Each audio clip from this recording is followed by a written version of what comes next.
بسم اللہ الرحمن الرحیم والصلاة والسلام علی رسولہ الکریم وعلی آلہ وصحبہ اجمعین۔ جو بھی بہن بھائی بچے بچیاں سن رہے ہیں سب کو میری طرف سے عید مبارک ہو۔ عید کی خوشی ہم کیوں مناتے ہیں، پہلے میں یہ تھوڑا سا واضح کر دوں کہ رمضان کا مہینہ اللہ نے پورا ایک ہمارے لیے خوشی کا مہینہ بنایا ہے، جس میں اللہ کی جنت کے دروازے کھول دیے جاتے ہیں، جہنم کے بند کر دیے جاتے ہیں، شیطان قید کر دیے جاتے ہیں، جنت کو روزانہ سجایا جاتا ہے، اللہ کا عرش پہلے آسمان پہ آ جاتا ہے، اللہ کی طرف سے اعلان ہو رہا ہوتا ہے، کوئی بخشش چاہنے والا، کوئی حاجت مانگنے والا، فرض 70 فرضوں کے برابر ہو جاتا ہے اور نفل فرض کے برابر ہو جاتا ہے، اور نفل اور فرض کا فرق اتنا بڑا ہے کہ قیامت تک 2 رکعت نفل پڑھتا رہے تو فرض رکعت کے ایک سجدے کے برابر نہیں، اور اس میں جو مر جاتے ہیں اہل ایمان ان کا حساب نہیں ہوتا، ان کو قبر میں منکر نکیر نہیں آتے، اللہ تعالیٰ ان کو معاف فرما دیتا ہے۔ اس طرح 29 دن رات یہ سلسلہ چلتا ہے، اور آخری رات پھر اللہ تعالیٰ اعلان فرماتے ہیں کہ میرے بندوں نے رات کو قیام کیا، یعنی تراویح کی نماز پڑھی، دن میں روزہ رکھا، تو میں نے اس پر ان سب کی بخشش فرما دی۔ تو اس خوشی میں پھر ہم سب مل کر اللہ کی بارگاہ میں شکرانے کے مل کر 2 نفل ادا کرتے ہیں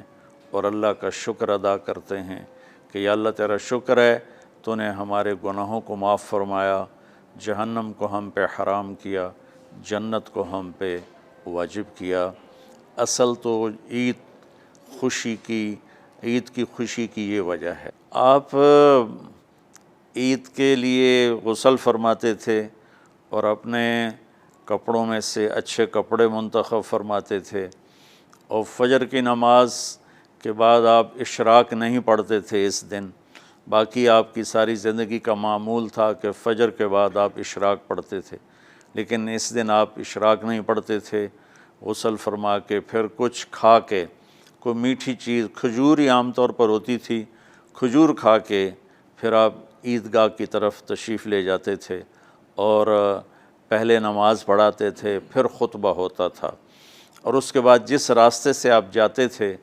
اس راستے کو چھوڑ کر پھر اور راستے سے گھر واپس آتے تھے،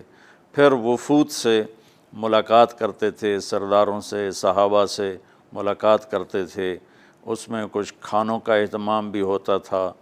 اس طرح ایک عام روٹین کی عید ہوتی تھی آپ کی، ملاقاتیں کرنا، کھانوں میں جانا اور اچھے کپڑے پہننا، سب کو خوشی سے ملنا، یہ عید الفطر پر آپ کا یہ معمول تھا۔ باقی جو اداسیاں ہیں، ڈپریشنیں ہیں، اس کی وجہ آپس کی محبتوں کا کم ہو جانا ہے، اور دنیا کی ایسی دوڑ جس نے اپنے آپ کو بھی بھلا دیا ہے، اور آپس کی نفرتیں ہیں اور آپس کے بغض، حسد ہیں، ان منفی جذبوں نے ہماری خوشیوں کو دھندلا دیا ہے، ورنہ رمضان کا ہر لمحہ خوشی کے لیے ہے، اور عید اس کی پیک ہے،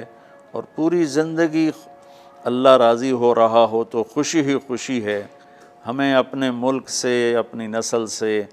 آپس کی نفرتیں، حسد، بغض یہ مٹانے ہوں گے، تب جا کر ہمیں حقیقی خوشیاں حاصل ہوں گی۔ میں اس عید کے خوشی کے موقع پر اپنی قوم سے ہاتھ جوڑ کے اپیل کروں گا کہ جھوٹ بولنا چھوڑ دیں، دھوکہ دینا چھوڑ دیں،